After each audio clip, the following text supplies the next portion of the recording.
Good evening, everyone, and welcome to the concurrent meetings of the City Council Manager Workshop and our EDA special meeting. This is something we haven't done before, but I think it's very efficient, and it's a good way for us to proceed. So I am calling right now the City Council Manager Workshop to begin. City Clerk Sint, would you please do the roll call for us? Councilmember Juniman. Here. Councilmember Lee. Present. Councilmember Villavicencio. Here. Councilmember Cave. Here. Mayor Abrams. I'm here as well. Thank you for that. Council members, we have an agenda. Would someone like to make a motion to approve the agenda? So moved. Second.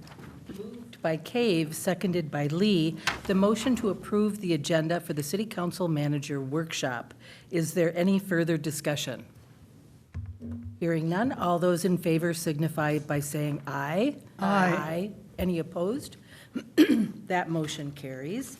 And now, as I said, this is going to be a concurrent meeting, so I am going to call to order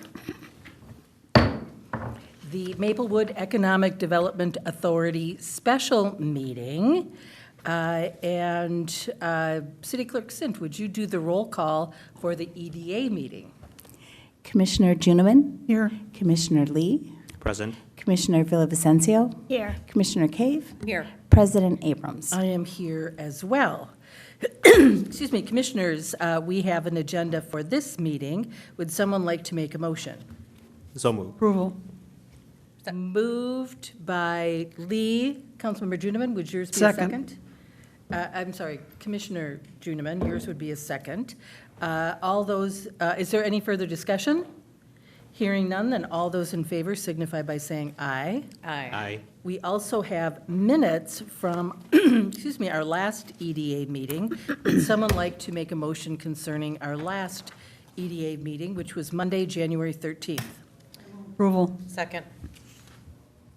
Moved by Juniman, seconded by Cave, the motion to approve the Maplewood Economic Development Authority minutes from Monday, January 13th. Is there any further discussion?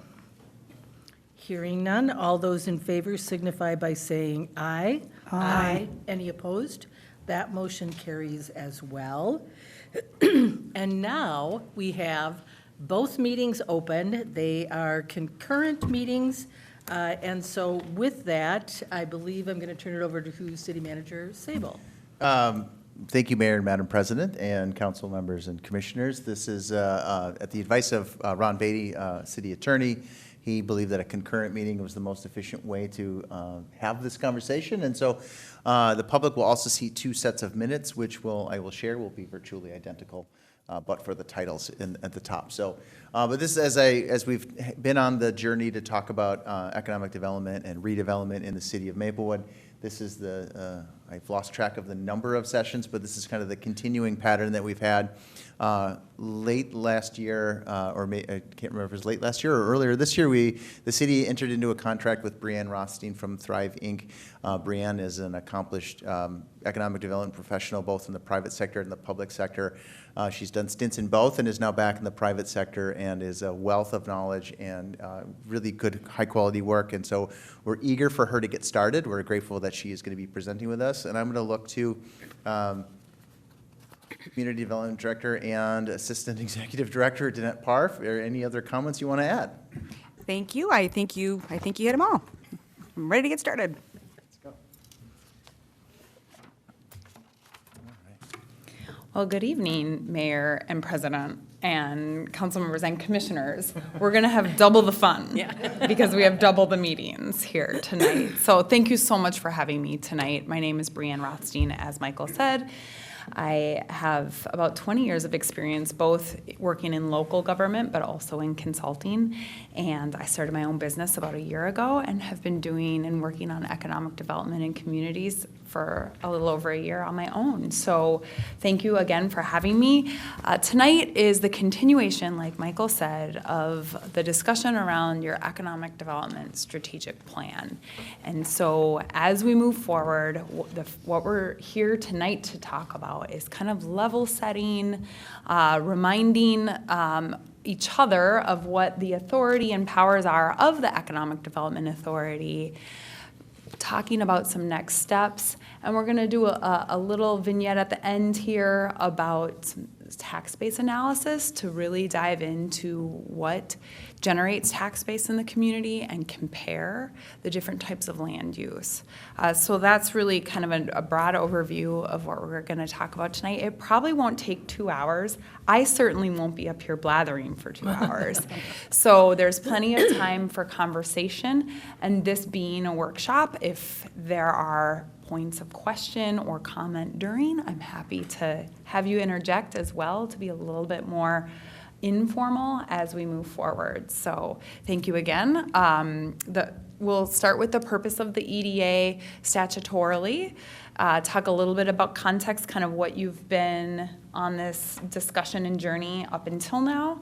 We'll again move into tools and resources, and then we'll finish with what to expect through the remainder of this process of developing a plan. So why does the EDA exist? First and foremost, to drive local economic development. That makes sense, right? We'll dive in a little bit more to what that means. Enhancing the tax base through business and housing development. You can also enhance your tax base through valuation increase. The one thing I said to Michael and Danette is the tax base is really the base. It's the denominator of the equation, right? The bigger the number, the more you can spread your taxes, which is the numerator, over. And so with the effort of keeping taxes reasonable per taxpayer, you want to increase your tax base, ideally faster than you increase the taxes or the numerator, right? Because then the rate stays flat or even goes down. And so really that's an important part of keeping homeownership and rental affordable in the city, is keeping taxes affordable. It is one part, however, it's not everything, right? The next thing is to provide resources for redevelopment and community revitalization.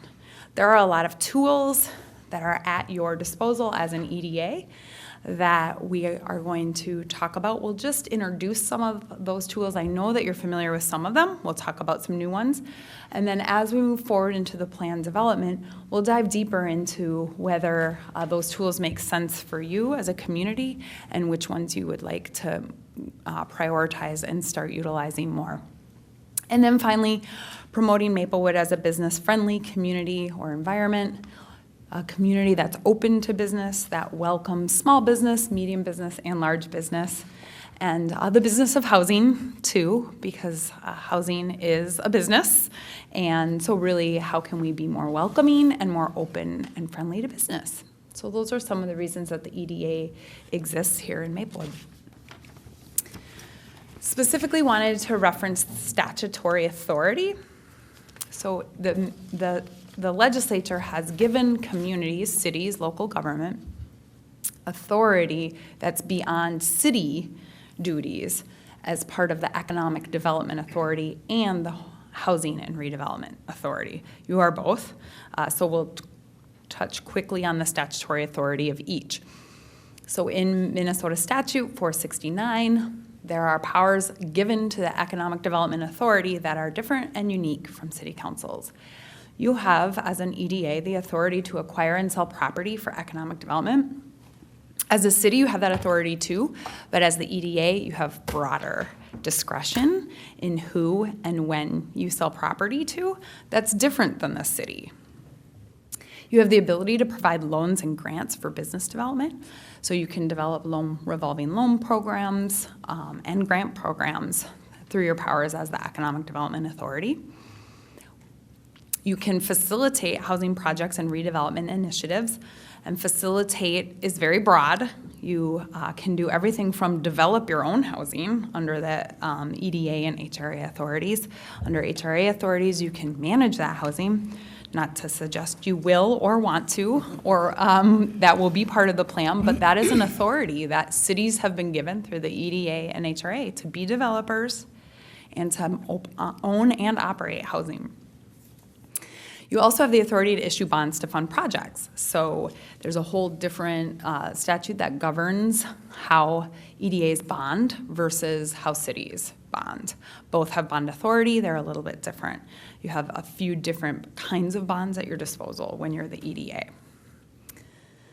And of course, there's lots of accountability written in the statute to make sure that while you have broad authority and discretion, you also have accountability and rules and reporting that you have to follow. We have a question from Councilmember Cave. Thank you. One question about issuing of bonds. What is the difference with the EDA and the city? Is one better than the other? Or That- can they get a better rate? You have access to a broader type of bond that you can issue as the EDA. This is not my area of expertise, so I don't want to overstep, but general obligation bonds are generally the authority that you have to bond through the city. But when you are the EDA, you have bonds, private activity bonds, for example, revenue bonds that you can issue that have different rules, and yes, different paybacks and interest rates and things like that. Okay, thank you. Ron Beatty won't let me say any more about bonds without consulting your bond attorney. Oh, and the next one is the HRA, which again, it's a whole different statutory authority that cities are given to do housing redevelopment authority. The authorities under the HRA are a little bit different, which are to provide adequate, safe, and sanitary dwellings. So this is where I referenced being able to own and operate housing. Clear and redevelopment of blighted areas. You've probably used that authority at some point along the way. I think I saw a demo on your agenda this last year. And then the remedy of the shortage of housing. So really this is where affordable housing development or workforce housing development, you have authority to develop that and leverage tools both available to the city but also at the state and federal level. So again, a little bit different authorities, but broader than what the city council or city municipalities have.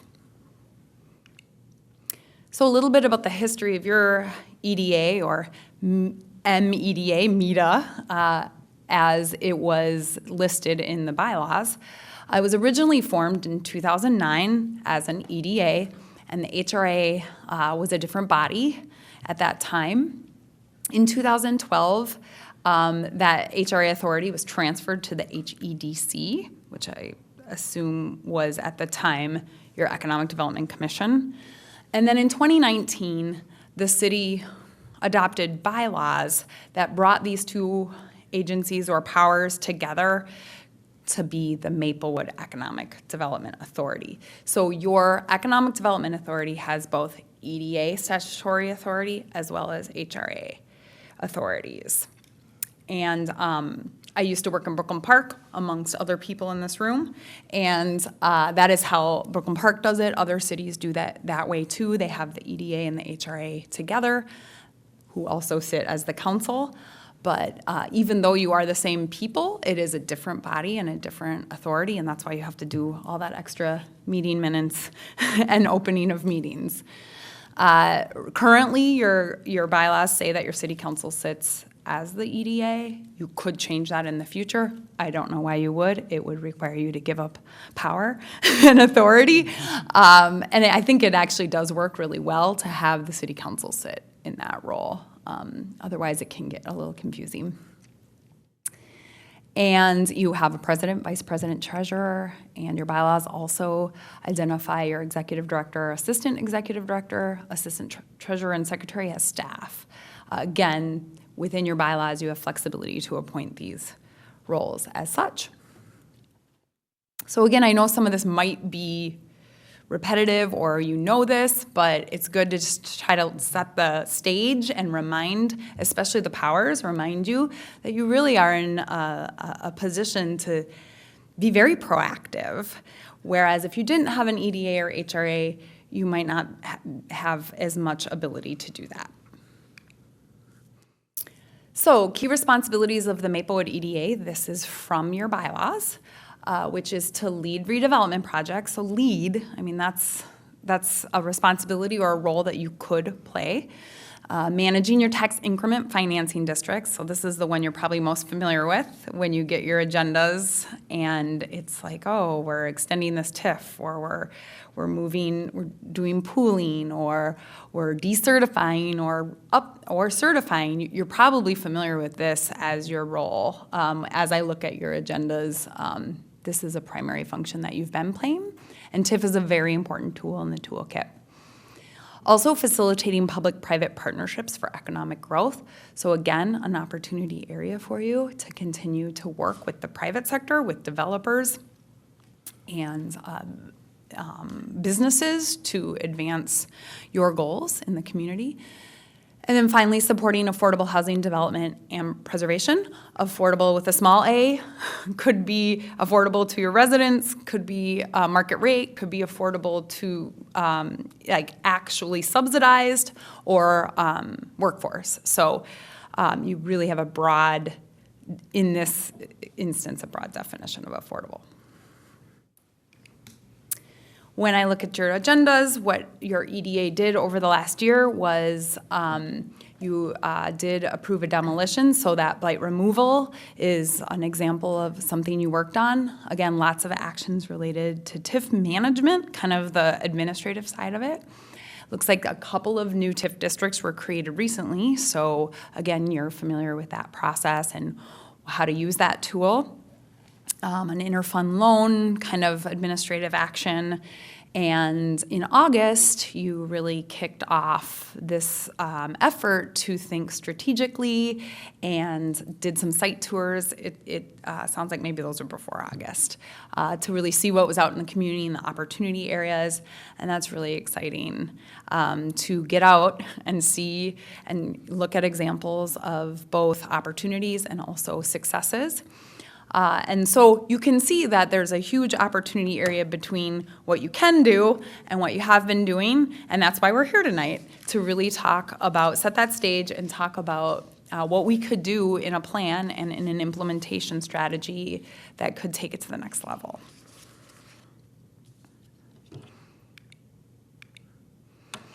Okay, so back in August, Michael and Danette started this conversation about strategic planning and why we should do it.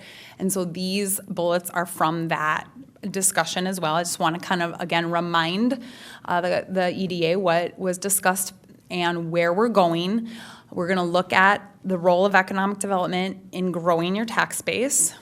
We're going to review tools available. We'll introduce some of those tools tonight and continue that on as we develop the plan. It is important to include in this strategic discussion potential new uses or preferred uses of the local affordable housing aid, brand new money from the Metro sales tax allocated to each community. It's not a ton of money, but over time it adds up, especially if you save it up for a big project or a big initiative. Or you could choose to spend it in a revolving loan fund or something like that too. So really we want to hone in on and be strategic about how to spend those dollars since they're new. Understanding partnerships and leveraging outside resources. There are also a lot of grants available right now and housing programs that are brand new at Minnesota Housing. The 2023 state legislature allocated $1 billion of new money for housing, a lot of which could pass through EDAs. And so really understanding those resources. A lot of it is one-time money. So, it's like this big push, and then what? We'll see. There's a lot of uncertainty, if you hadn't noticed, at the state and federal level right now. And so, but talking about that one-time money and how Maplewood could leverage it with their own dollars to make an impact. And also the need to create a business subsidy policy, so putting in place when you're going to financially support small business and how. That can be will be part of this plan. And what we're going to start with is establishing those long-term priorities, visions. We're going to start with mission, vision, values, because for me, it's really important to kind of lay the foundation. Really, what are the principles upon which we want to do our work? We won't spend a ton of time on that because I know there's energy behind getting to work. So we don't want to belabor mission, vision, values, but I do think it's really important because when you look at a policy or a implementation tactic, you want it to bounce it off the bigger picture. Is this consistent with where we're going? And then we will also within that talk about, again, identifying the tools available, the pros and cons of using them, and which ones you would like to start with as well, so priorities. Madam President and members of the commission and the council, I'm going to just say to the governing body, when we talk about local affordable housing aid, we, I think, received this year around $225,000, $230,000. We expect that number to go up to maybe $300,000 a year going forward. And then as the economy grows and as the world changes, the sales tax is likely to go up. And so we expect that number to grow over time. But I think if you think of a baseline of about $300,000 a year, that's about how much we'll get from local affordable housing aid. Thank you for that. Also, one more note on that, since you brought it up again. It functions sort of like local government aid, where the state writes you a check and you get it in the mail. Or maybe it's ACH, I don't know. But you do not have to apply for it and make these big applications and be competitive. It just comes to you like LGA, like local government. Well, do you get local government? Okay. Whew. It just comes to you like local government aid. There are statutory limitations to how you spend it, but you do not have to prove that you're spending it consistent with those statutes until after you've spent it. So there is reporting required, but it's not required up front in an application. So it's flexible money, and it comes to you immediately. So it's a very sort of unique funding source, and that is not one-time money. That will be until if they repeal the sales tax, but otherwise, generally, sales taxes are considered to be reoccurring money. So even though it's relatively small, it's still a brand new pot. It's kind of exciting. And then most importantly, the last bullet, let me start with the most important thing, right? But is to discuss Maplewood's future as it has to do with redevelopment. You have developed at a time in history where your community is starting to see and experience that first wave of redevelopment. For the majority of your city, the mall is sort of a signature example of that, and that is definitely a critical part of this process, is identifying which sites and really talking about the future of the market and what potentially would be replacing or getting redeveloped in those areas. So that's a very key part of this. It's related to the tax base, but it's much bigger than just the tax base. It's really about reinvention and re-envisioning as development markets change, which we are seeing a lot of right now. Okay, so maybe I'll pause there. Any questions or comments before I continue? No questions. But I do have to say, I want to say thank you to Danette and to Mike Sable for bringing you on board. I think this is a really exciting discussion, and it's really kind of a fun kickoff to us being very intentional about this. So thank you. I think this is really very valuable. Great. So far, so good. Okay, so a couple tools here. Strategic planning is one of the tools. And so if you've ever been on a board or you've been around council long enough, you've probably done some sort of strategic planning. And again, versus maybe comprehensive planning or other kinds of plans, we're going to start with mission, vision, values. And then we're going to finish with goals, strategies, and tactics. And so really this will be the foundation of the plan. The next time I come back to visit, we will have hopefully completed an exercise where each one of you has completed a series of questions.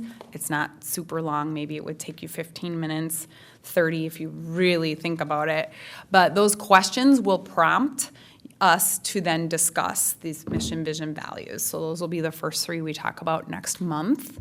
And we want to collect your feedback about that. But we ask it in a way that is easy to respond to. So it's not like, what do you think the mission should be? But more asking about kind of the top 3 words that describe the city or why you're involved or why you joined council. So really trying to hone in on easy to answer questions for you that we can compile and coalesce into mission, vision, values. So that'll be next month's exercise. And in the meantime, you'll have a survey that we can collect your responses for. So spoiler alert, that's coming. And we will also at that meeting kind of go through the definitions of these, because it's really easy to get like mired in the differences and the definitions, but really your mission is your reason for existing, what we do and why we do it. And it should pretty much last forever and probably be somewhat related to the statute. The vision is really your aspiration of end state. So it doesn't have any verbs in it. It's your like described end state. And so, you know, it's really aspirational, and that's where the fun can come in, where you're really just visioning the future. It's maybe hard to achieve. It's maybe a little more than achievable, but that's a vision. And then generally the goals are action items that are long-term versus strategies and tactics that are much more short-term. Tactics are quarterly or annually. What are you going to do, or what is staff going to do? So that's really just a high-level overview of the differences and kind of where we're going. Next month, we'll be honing in on those mission, vision, values based on the feedback we get from your surveys. The second set of resources is to just provide you a listing right now, I guess, of the financial tools at your disposal as an EDA HRA. There are a lot. And as I went through this with Danette and Michael, it was really important to talk about kind of the flexibility in the use of these dollars. So starting at the bottom are kind of the least flexible uses of the money. They're the most statutorily confined or confined by grant programs or grant outlines that other organizations have come up with. Petition and waiver is the 429 process. Do you do that process here? I don't know if you've used it or not, but what it is it's specially assessing property for public infrastructure. And the petition and waiver process is when the property owner asks you to do it. So a typical 429 is like residents mad because you're assessing them for the road or the sidewalk or, curb or sewer. A petition and waiver is where the landowner asks you to assess them so that you increase the value of their property and that they don't have to come up with that infrastructure up front. So it's actually pretty common, especially 20 years ago, it was really, really common. It's used in growing areas, but a giant site like Maplewood Mall, this could be a really great tool. If the petition and waiver piece of it is where the developer or the landowner asks you to assess their property, to spread the cost of that infrastructure over time and over different buyers over time. So that is the least flexible, though. I mean, it is for public infrastructure. That is the only thing you can do it for. Sewer, water, roads, the basic public infrastructure. Again, you see this commonly used in more greenfield, edge of the growth area. Next is public-private partnerships. I say this is a little bit more flexible because it's a little more general. But it's really entering into agreement with a landowner or a private developer where you agree to doing certain things and they, in exchange, agree to doing certain things. So that's a broad definition of it. You can use it in a lot of different ways. But again, they're very specific things you're agreeing to, and that's why you don't have a lot of flexibility in those types of partnerships, because usually the developer wants something and you want something specific out of it and you're agreeing. The next, I say, are grants from Met Council, county, state. I referenced the $1 billion for housing in the state legislature, and that was in '23, and they're just now writing the programs, so it's not too late. And LAHA is one of those ongoing funding sources. But there are a lot of other resources. Met Council has resources for development that could be, well, I'm sure Maplewood has probably pursued those in the past, but I always keep an eye on those because they're for brownfield cleanup, for housing development, creative projects. It funds development, and there aren't a lot of government sources that fund development itself versus infrastructure. So it's definitely on the list. Lots of strings, lots of process. Takes like a year to get your money. It's a reimbursement. So that's why it's low on the flexibility. Then tax increment financing. You're familiar with that one, so I don't have to go into the details of it, but I noticed that you use it a lot for housing, which is great.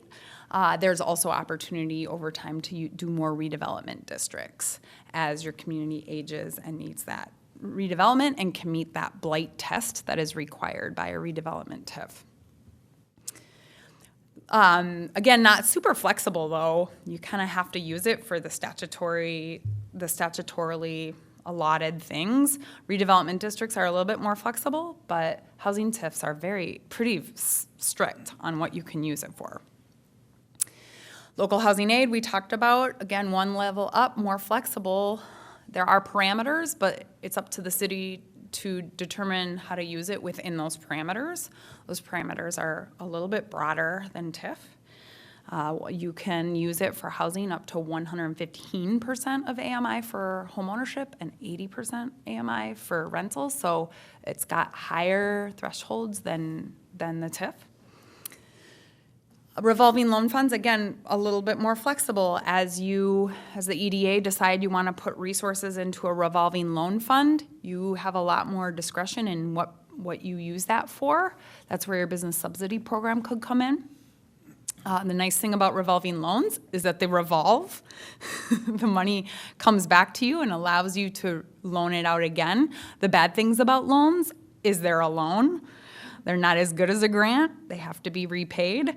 But in this development environment, a low-interest loan, 2%, 3%, 4%, 5%, 6%, actually has a lot of value to a developer, a lot. Maybe that wasn't true 8 or 10 years ago. It definitely wasn't. But now there is a huge incentive there, even at a 3, 4, 5% interest rate for a developer to work with Maplewood who has that versus another city who doesn't. So that would be one we'll be definitely evaluating. Tax abatement is where the city just decides, it works a little bit like TIF, except for it's a lot more flexible.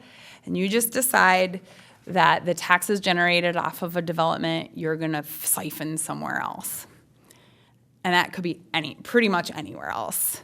But it does take the taxes off the general tax roll, just like TIF, and it's only the city's taxes, so it's less, what's the right word, valuable, because with TIF, you don't have to get anyone's permission, and you can, siphon off all of those, city, county, school district, all of them. With abatement, you only have the authority to do just the cities, but then there's wide discretion in how you use those resources. So whether it's for the development or for the infrastructure or for a different program you choose to run or use it for somewhere else entirely, you do have that flexibility. The negative is it takes it off the tax rolls, takes it off your overall tax base, so that affects the general fund levy or the general fund tax rate. Very flexible though, that's the key to that one. And these top two are even more flexible. Bonding, you are familiar with bonding. You take a loan out and you pay it back over time, right? Or and then the levy is the most flexible. That's just a tax increase, so to speak. But it allows you to have cash to do a variety and implement a variety of your goals and desires. So it's a very common tool used because it's very flexible and should be one to consider in your toolkit of all of these tools.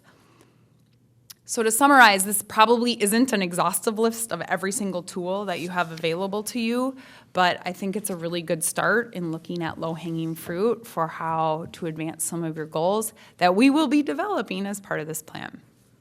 Any questions? I don't see any questions from the council. Mr. Sable, do you have a question?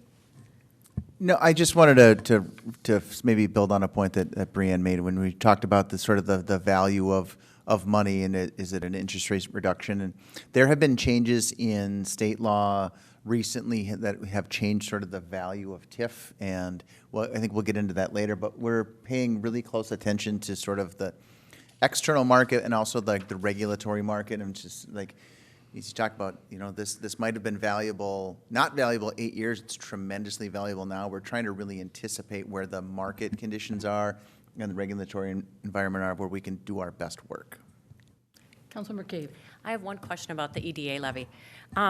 Since Ramsey County has now implemented that, and we are part of Ramsey County, have you worked with, I mean, I don't see as, like, right this second, Maplewood going, we want to do that, because we would like to, but now above us in the umbrella, Ramsey County did it.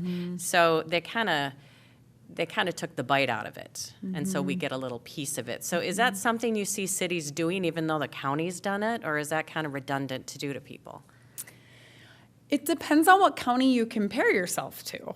Hennepin County has all the levies, Yeah. right? Yeah. And multiple different, okay, he shook his head like that wasn't true. I just wondered. Okay. And not only do they county levy, most cities have, a lot of cities have HRA, EDA levies. Some do both, right? You can do both under statute. But there's also layers upon layers, watershed districts and other special taxing districts. So Hennepin County, I would say, is like the top taxed, just off of my sort of experience. Yeah. Ramsey County is probably somewhere up there. But if you compare yourself to maybe another county that's maybe not in the, you know, maybe Anoka or Sherburne, those tax levies are going to look really different. There's a lot less that gets assessed to that tax base. Fewer people with their hand in the pot and lower. So what I say, and hopefully I don't get in trouble for this, but tax base is very important, but talking about your values and what you get for your money is just as important. So the numerator and the denominator are equally as important in the equation. And often you get what you pay for. So when you go to places that have lower tax rates and tax levies, you have fewer amenities for your public, and housing is one of those, for sure. So that's maybe an obvious statement, but. Okay, thank you. City Manager Sable. Thank you, and Councilmember Cave, to answer your question, so the Ramsey County math is generally St. Paul takes half off the top and the suburbs take half. And then Maplewood gets about 17% of the half. So if you do math, we get about 9% of whatever they'll levy. That's what will get redirected towards Maplewood. And 9% of any number is just sometimes too small to make use of. Yeah. And that's not a critique of Ramsey. I'm glad that they're doing the work, but it is a portion of a portion that will eventually make its way to Maplewood residents. I have a question about that when we start talking about the 17% and then the 9%. Is there a restriction that we have to spend that money within a certain time period, or are we able to accumulate that money so that we can, you know, have a design on a larger project that would have more impact? And I certainly appreciate that we're going to get this money every year, but sometimes, you know, when you're talking about $300,000, we all know that's a lot of money. But from a city's perspective, to really do something impactful, it's maybe not so much money. I can answer that generally. Michael, if you have more specific information about the Ramsey County levy dollars are the most flexible, right? And so if you had your own levy, you could save up money for as long as you wanted, as long as it was fiscally responsible to keep in a reserve or a savings account, right? Right. I assume the same is true for the Ramsey County levy? Okay. Just wanted to double check, because maybe they put restrictions on you, but levy dollars are the most flexible for saving up and doing strategic investments. And that's really why having a strategic plan, because now you have strategic investments you can save up for and be accountable to both your levy, but also more importantly, the taxpayers, right? And I do think that's a really important piece, is to say, what are we saving up for? If we're saving these resources, AKA taking taxpayer dollars and not spending them, what are we saving for? And so this plan, again, gives you that framework. Thank you. Mr. Sable. And if I could just add one more thing, one of the things that Finance Director Joe Rubin and I have talked with, and Danette as well, have talked about is sort of, at the end of this exercise, we'll build out a 5-year financial model of what, okay, we have an agreement on the mission, we have an agreement on the values, we have an agreement on sites, we have an agreement on tools, then we actually have to do the work. And one of the outcomes of the work will be, here's what our 5-year financial plan looks like. So we can tell the broader story to the community that this is why we're doing these things, and this is what we hope to achieve by doing so. So one of those outcomes will be an actual financial plan, which we started one on a whiteboard, so I know it's pretty close. He's looking at it right now. I really appreciate that. You know, one thing that we really strive for is to be strategic and to be accountable and to be transparent. And I think this is going to put us in a very good position moving forward with our redevelopment. Well, also EDA and HRA activities are so visible in the community, whereas, you know, essential services, totally essential, not really visible. They're sort of the basic minimums that you have to provide to the community, right? That's why they're called essential services. But it's not as visible, I mean, until you have a fire or you have a police call, it's not visible. Whereas redevelopment activities that the EDA and the HRA do are very visible. People can see them out on their drive every day, whether it's an interchange or a redevelopment of a parking lot or removal of blight. People see that, and so that's another reason why it's important to be strategic about it. The last slide before we talk a little bit about tax base and compare some tax base and do some analysis here is just to the TIF districts that you have in your community. The important piece of this slide is to highlight the number of housing TIFs you have. Again, great investment, great commitment by the community, by the HRA and EDA to do housing. Housing TIF has changed for affordable housing. It's not as lucrative, it's not as valuable as it used to be due to state statutory changes with tax rates. And so economic development and redevelopment TIFs may be a tool you'll want to try to leverage more because they have more value and you can do more with them. Not to say housing TIFs have completely lost their value, but there has been changes that make, you can still do a TIF, but the amount generated off of it is a lot lower. So it'll be harder to do affordable projects. Mixed income projects may still be an option, but those are harder from a development perspective to do from a performer perspective. So just wanted to make a note of that you've used housing TIF very well and very strategically. This map shows that you have a great geographic dispersion of TIF.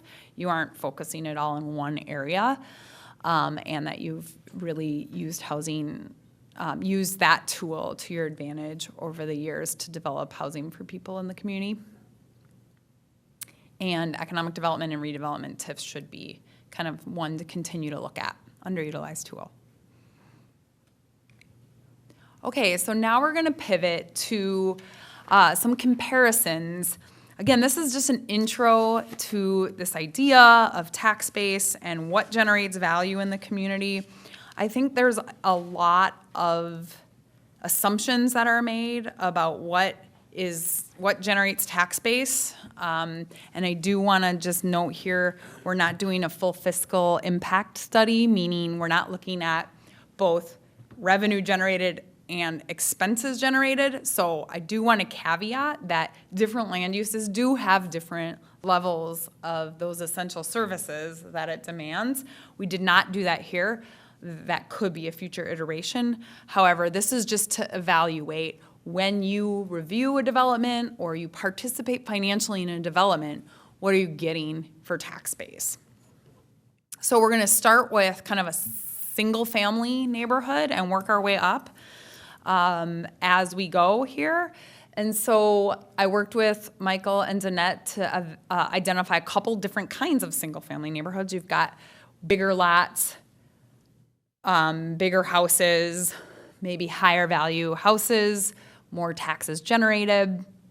This is what we call suburban low density in my land use category.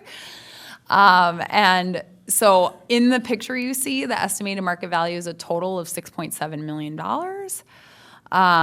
And the total taxes collected, that's city, county, oh, go ahead. I was just going to say, so the map shows one parcel highlighted, but Right. the valuations are of every house on that picture, so it's not Thank you. just. You don't have one $6.7 million house. You might would- somewhere, but that would not be there. That would be a different, we would have a different tax base question if every house were $6 million. Yes, we would. Thank you. Yes, yes. Yeah, so, and you know, it's just on that street too. It's those 2, 4, 6, 8, 10, 11 houses. I added them all up. That's how I got to the 6.7 million total. And then the total tax collected is 97,000 on those parcels. That's total tax. So that's city, county, school district, any other taxing authorities. That's total tax. And for the purposes of this, we're just comparing. So relatively speaking, it's going to be consistent in terms of which one is generating the most city taxes as well. This is 6.4 acres total. Like I said, it generates 97,000, 98,000 in total tax. The tax per acre collected is $15,000. And the reason we have looked at per acre is because there's a very direct correlation between the amount of acres you're developing and the infrastructure costs.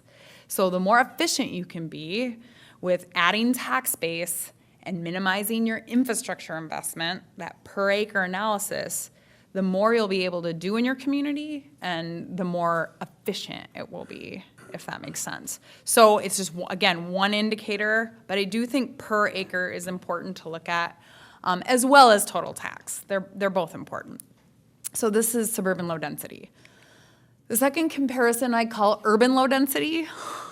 It's still a single family neighborhood, but it was developed at a time that had different urban form and urban development patterns. This is a total of 4.6 estimated market value. I did not go through every single house on this block. I just used the median and kind of extrapolated the numbers. The total tax collected is $64,000, but that's over 3.6 acres. So the amount of street needed and sewer and extensions, that's all relative to the size of the land developed. So the per acre taxes collected is just under $18,000 per acre. And at the end of this, I have the summary of all of these on one chart so you can compare. So you don't have to worry about writing them down or remembering them. I will summarize them at the end. The next one is Maplewood Mall, and I broke out Macy's and the mall because you can see there's a number of outlots associated. So the mall itself is on one parcel. It's just the centerpiece of the mall, sort of the non-department stores or the non-large boxes on the edge of the mall. The mall itself has an estimated market value of $21 million, so it's higher than these neighborhoods. The total tax collected is $650,000, and commercial has a different tax rate than residential, so dollar for dollar, you're gonna get more out of that. But it required 34 acres to develop, and so your per acre taxes collected is $19,000. The amount of infrastructure required to do this, just parking alone, is astronomical, but also including traffic signals, roadways, driveways, turn lanes, curb, maybe sidewalk. I don't know if there's any sidewalk around there anywhere. Maybe it's been retrofitted or is very, very large. So in addition to kind of the relative per acre taxes collected, you also have significant infrastructure costs associated with that. And then Macy's, 3.6 million, again, high value, total taxes collected 115. It's on 11 acres. So it's 3 times the size of the urban neighborhood. And it collects about 10,000 per acre. Okay, so moving to a more commercial industrial, we found a bank. Banks are generally considered kind of a desirable use, right? They have low needs. This one is valued at 2.3 million. Total taxes collected 75,000. Per acre, 16,000. Again, the amount of parking required and developed just is not an efficient land use in terms of tax base generated, but still a very important amenity, still contributes to the tax base. CVS, 3.4 million estimated market value, 110,000 taxes collected, 1.7 acres, so that's 64,000 per acre. So a significant increase in the per acre taxes generated. Next, we have a standard strip mall. I was going to say aging, but that's not nice. Just a standard typical strip mall. Estimated market value is 5 million. Total taxes collected is 164,000, and the per acre taxes collected is 55,000. So again, kind of in that same range as a CVS. Very valuable land use. Maplewood townhomes, medium density housing. These are older, they're not new development, but seems pretty nice, at least on Google Maps. The pictures are okay. I would say Class B housing. Well, I shouldn't say that because I don't know if you know what that is. Class A is pretty new. Class C is kind of aging. Class B is in the middle. 5.2 million in estimated market value, 178,000, 4 acres, 41,000. So this housing use, it's a little bit lower than the bank and the CVS, but still up there in terms of taxes collected. 178,000 total annual taxes collected on those townhomes.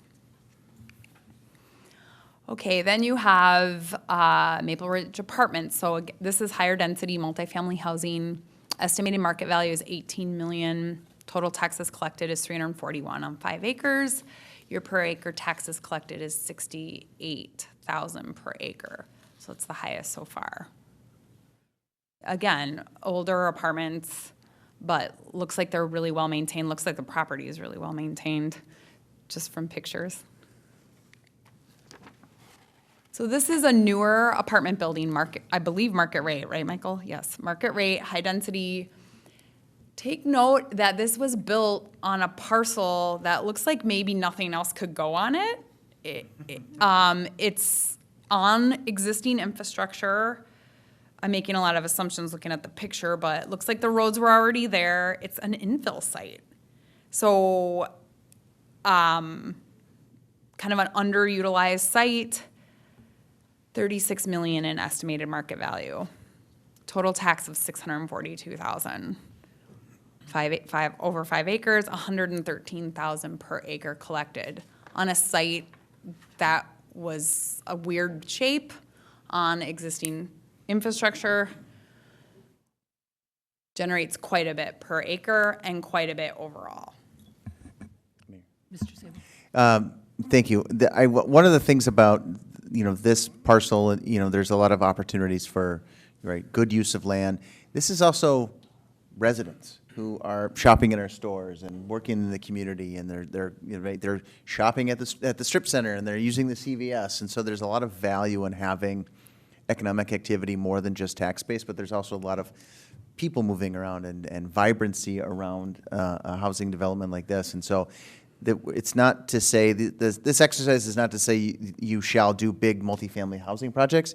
It's to say that when you do they're valuable and they contribute to other things that make those other things more valuable. And you have to have the full spectrum. You can't just have one community with all of these things. You actually have to have that balance. And I think part of our exercise is to find out what is that right balance? What does that look like for us going forward? Because you do need all of these pieces to make for a vibrant community. Did I say that okay for you? And that's especially important when talking about the changes in retail and jobs and office. I mean, we are in an unprecedented market shift. Retail has been happening slowly for a while. Office just kind of went boom. I don't know if you saw the article about the North Star building that's downtown, sold for $6 million. What was it, 10 years ago, $200 million. Yeah. That is what's happening to office, and that's downtown, right? Class A. Class B or C, office and retail, which is what I would probably guess Maplewood has most of, except for maybe like 3M and some other high-profile corporate campuses. Having more residences and retooling the land use and the way that it works is going to be critical now more than ever at retaining your market share of retail and then transforming that retail into something that people are going to want in the future. And you do see that happening, and you see it not happening. And so public policy and what your strategic intentions are, being clear about it, is really important. Your demographics and your market is really important too. But yeah, thank you for bringing up, these are humans who live here. And who shop and make decisions about spending their money in the community. Okay, so this is the chart I promised you. And so you can look, I then ordered this chart the opposite way, right? So the highest per acre taxes collected to the lowest. And then generally, with the exception of the mall, since it's so big, also follows the total taxes collected. So the mall generates about the same amount of taxes as the new multifamily project, market rate multifamily, and so on and so forth. Again, that is just the mall. It's not Macy's and the other outlots that are surrounding the mall. But even your aging multifamily and your aging medium density generate a significant amount of taxes, similar to this aging strip mall and the aging medium density housing are about the same. So if all we cared about was tax base, you can kind of use these charts to evaluate what's going to generate the most. Again, does not incorporate the cost side of things, which is an important side and gets really tricky when you try to do that analysis, but we do know that these land uses have different cost sides too, so it is important to name that. But when we're looking at trying to make the pie bigger, that denominator bigger, this can be a helpful guide to you. Any questions or comments on that? No, I don't see any, thank you. Okay. All right. I get carried away sometimes. Okay, so next steps. Tonight we're here, again, just try to set a base, refresh our memory as to what the powers are, give you something to think about, get you excited, lots of excitement. And then next month, we want to come back to share the results of the survey that you will hopefully take before them, and to go through an exercise of getting to mission, vision, values as an important base to the rest of your strategic plan. We will develop the strategy April through June, consistent with the scope, and then we will have implementation or action plan steps that will include policy recommendations, development site recommendations, and tools associated with those things. So how can we get it done? Where is the money going to come from? And what is our priority? So we will be coming back to talk to you about those things as well. And that's what I have. I also have the survey here. But would love to open it up for discussion or any feedback or things that you want to get out of this plan, so that we know kind of what to make sure to hit while we go through it. I think the process, from my perspective, is I'm finding this very helpful. Some of these things are counterintuitive. When I looked at the summary comparison, I didn't really expect to see what was here. I think we have different expectations when we aren't always, when we're not walking in the world of community development like you are and like our staff are. And so looking at that, I thought was very helpful because it's not what I expected. And certainly I appreciate your comments that, we have to look at building a community and what that looks like. It's not all based on tax base. There are other things too, but it is something that is important as we move forward and come up with a plan. And I think that that's one thing that Maplewood has always really done a good job at since I've been on the council, is that we really work at understanding and having a plan and then working the plan. Because that's the way, when we have a plan, then we know we can get there. It's like having a roadmap. We know that we can get there. And I find that we have done that in so many different regards during my 11 years on the council, that it has made, I think, a complete difference. And this is really exciting. I have to say, it's very exciting to see what our potential is. And yeah, we have a question from Councilmember Villavicencio, our commissioner and council member. There you go. Thank you. I also find this information very helpful, and one thing that I'm interested in learning more about through this process is I want to know more about the revolving loan funds and how we as a council can encourage more partnerships with businesses and encouraging businesses to come to Maplewood. And then also, when you were talking about that oddly shaped apartment unit, it made me think of something that I experienced this summer when I was out canvassing out and speaking to neighbors. I was at a senior building one day and talking to lots of seniors, and then the very next day I was at a market value building right near it, and I was shocked, literally shocked, at how many folks that I ran into that were like, oh yeah, I work at that senior building right down there. And so I think it's those also kind of interwebbing things that we also can keep mindful of too when we're creating development, and we think of, we have an assisted living coming up, and then what are some market value options that can also reflect some of those maybe senior buildings, and to make sure that they're supported. Councilmember Lee. Thank you, Mayor. Commissioner Lee. Those titles, they just get more complicated. I know. I just Current meetings. I just had a general comment. I think this chart's really helpful. I had to do a double take when I looked at them all per acreage. It's like, is that really what it is? So I think thinking about the whole and the big picture is a big piece of it. How do we build this community? So just a quick tag back on the EDA levies. I would love to, if you can provide some examples, I'd love to just do more readings on what other communities are doing. Anything like that would be really good to kind of see what projects are out there. How are other cities doing this?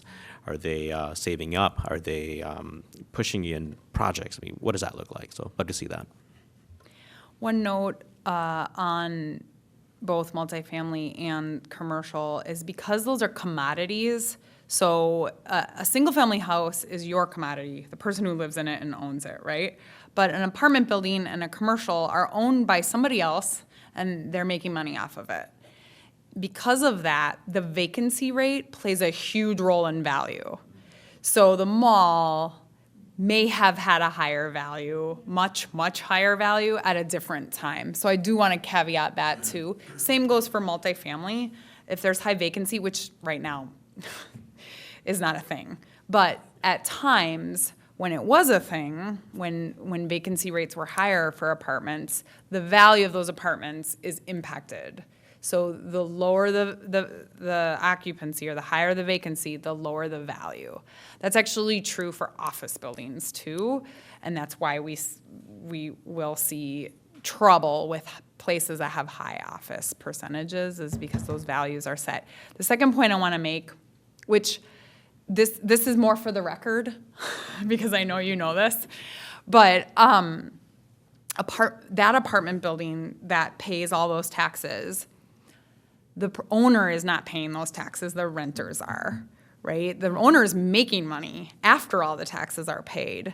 So I just like to remind people that, like, renters are taxpayers too, and that is a misnomer you'll hear in the community.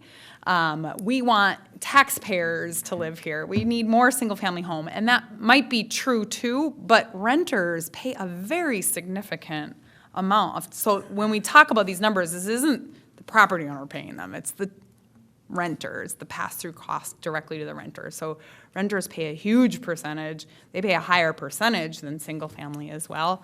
So I just wanted to, like, say that out loud. If you get that in the community, you know, as a excuse not to do rental, you know, no, they pay the taxes there, and the CRPs are evidence of that, right? So. You know, one of the things, too, I think that our council has talked about in the past is some type of revolving loan for homeowners. There was some statistic, and I don't remember who had it, but because we are a first-ring suburb, a number of our homes are older.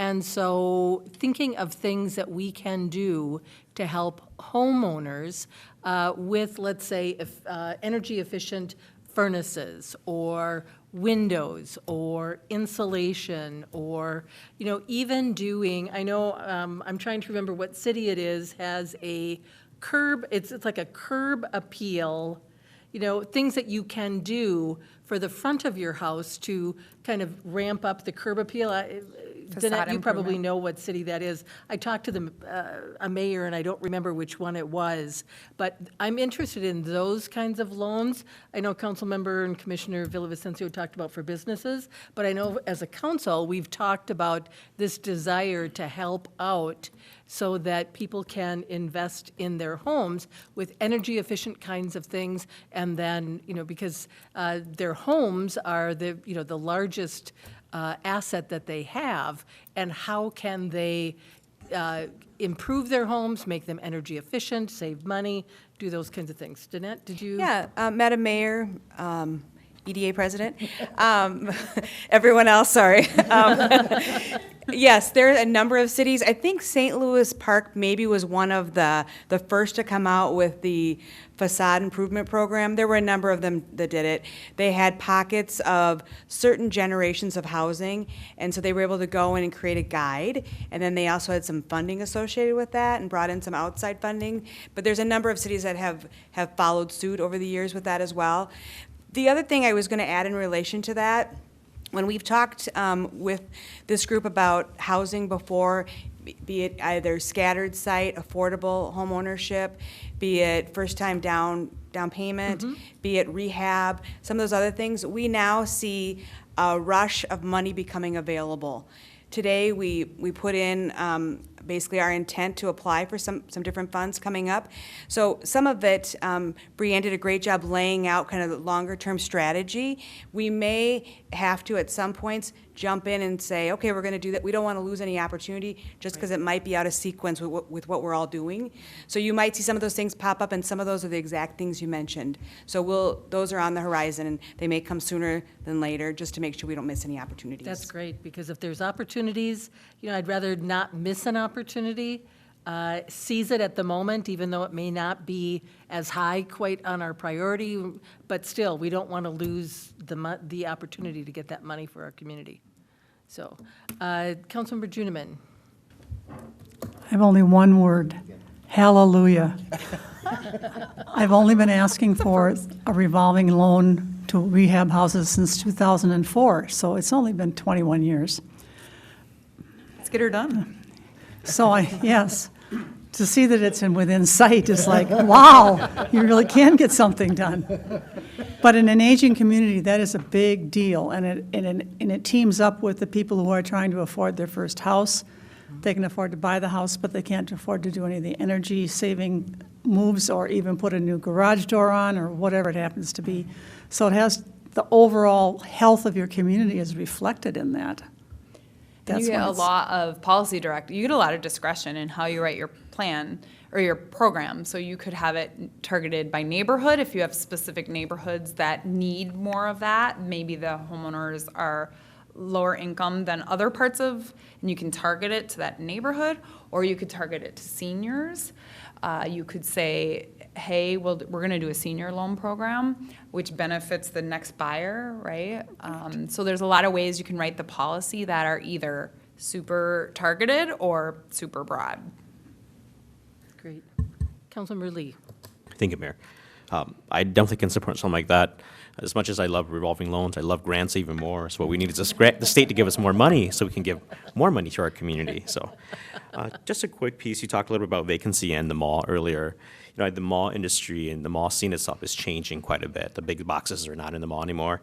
And when you talk about vacancy, does the quality of tenants matter? I mean, now we have to re-envision what Maplewood Mall is going to look like. The reality of it is there's going to be a lot of new small businesses that are going to be coming into the mall.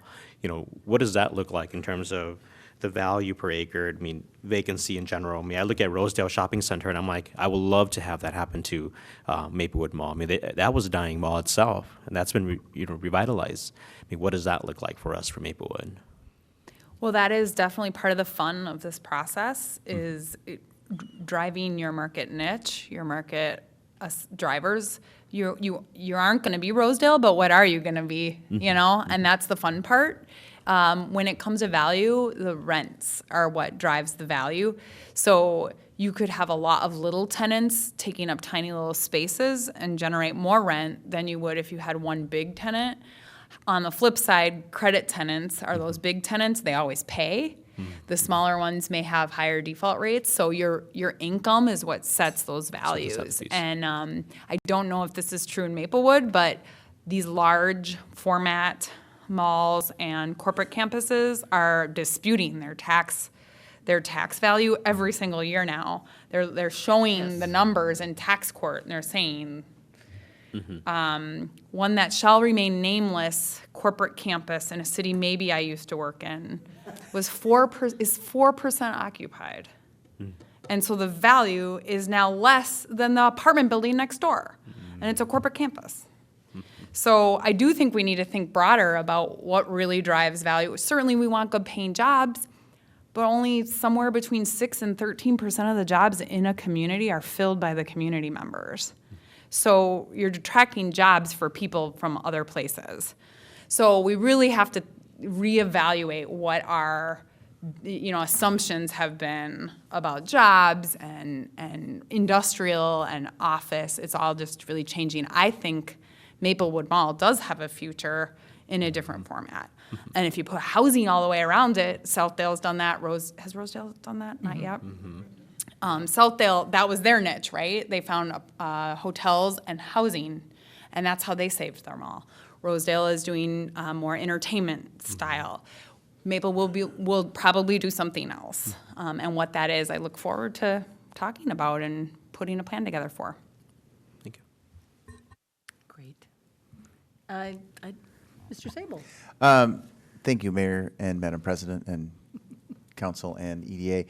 One of the things that I think I've been trying to make note of are things that are interesting statistics or just pieces that you would want a little bit more information on. I know that in the 11 months that I've been here, I know that good numbers matter and good storytelling and data matters. And so I have identified a chart that I think would be helpful would be to show the changes in the tax rate over a period of number of years. And I know Joe Rube has that because I've seen it on a PowerPoint deck, I think. But that story about the difference between the numerator and the denominator is what defines that rate. So I think that's going to be one of those pieces. I talked about maybe we'll do an analysis of the rate difference from a general obligation issue versus a revenue bond, and just what is the cost of borrowing. I identified a comparison chart of levies of suburban communities around the region. And I know we can get that together pretty quickly, but, what does another community similarly situated, what do they levy and what's that value and what do they what do they use that for? I arbitrarily called this accumulation rules, which is how long can you keep money before you have to spend it. Certain grants require spending within a certain number of years. And so potentially, what is that, a 5-year forecast of sort of accumulating dollars? And once upon a time, I was a commercial real estate appraiser, so I can still do the calculation of a net operating income in terms of a value. I don't know that I can remember. I don't know that I can predict a cap rate today. It's probably close to 10% at this point, maybe even higher. For office, Office, it's higher? it's about 10. Yeah, there we In go. certain markets, not every single market is the same, but. Yeah.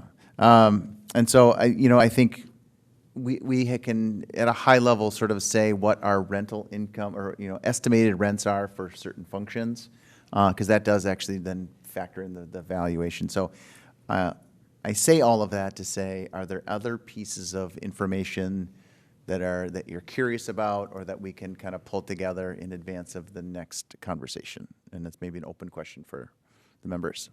I see we do have a question from Councilmember Cave, and the rest of us will be thinking about other data that we would like to see. One of a data point is the mall, because it did, Macy's just sold or is in the process, and it's ever evolving. It's like, it's good to, as council members, to keep up on what's going on. People purchase it, what is the status of the, among the Sears portion? Because nothing's been done, but we don't know. Have they secured money? It's like, I want to know where people are in the stages would be very helpful. And even when we went and, cart before the horse maybe here, but when we went and did the tour, we had a lot of, hey, what did you guys want to see done? And, there's a lot of wish list. But what's really attainable out there as the community development office and, city manager, I can say what I would like to see, but that's just, an armchair. But what should really be movement out there and where should our money be spent? And also, one more thing, because we work with Ramsey County and they have funding coming to us, and I know we had them here, and we were gonna talk to them about, one of the things was, how much money we were getting, the 17%, we're the second largest county besides St. Paul and Ramsey County, and they were shocked. They were, oh, you're only getting 17%? So, where do we go in Ramsey County to say, yeah, we're huge. We've got a lot of development going on. We have so much going on in Maplewood, and we just like to get a little bigger piece of the pie while they're taking it from our. Very good points. Anyone else? I don't see anything else. Do you have anything else for us? If you would like to do the survey now and not have to do it another time before next month, the QR code is on the screen. Okay. There is time. However, if you would like to do something else, that's fine too. But I do, and we'll send this out via email. But I do please request that you fill it out, because if you all do it, then we'll have really good collective data. If we're missing a person or two, it will be sadder. So, Thank you. so please fill it out. We It do should have only time. take 15 minutes of thoughtful time, maybe even less thoughtful time. So appreciate doing that. Otherwise, no, I don't have anything else. I'll see you next month. Thank you. Thank you. And let me just wrap up this meeting. This morning, I got an email from Kua Vang's office with JB Vang, and they sent out wonderful pictures that Gladstone 2 is now been cleared. All of the residents of the trailer park that was there had their other housing alternatives have been found for them.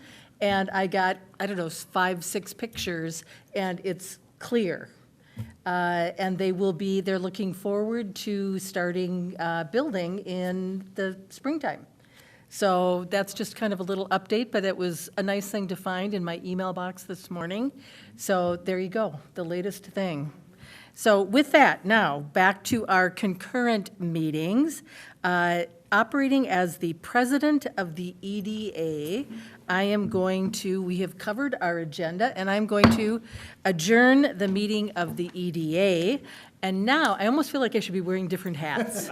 Okay, now I'm the mayor of the city, and now operating as the mayor with our city council manager workshop, I will adjourn that meeting. And there we go. We've done our first concurrent meetings, and I thought it worked pretty well. So thank you to Andrea, and thank you to Ron Beatty for that, too. I thought that worked out well.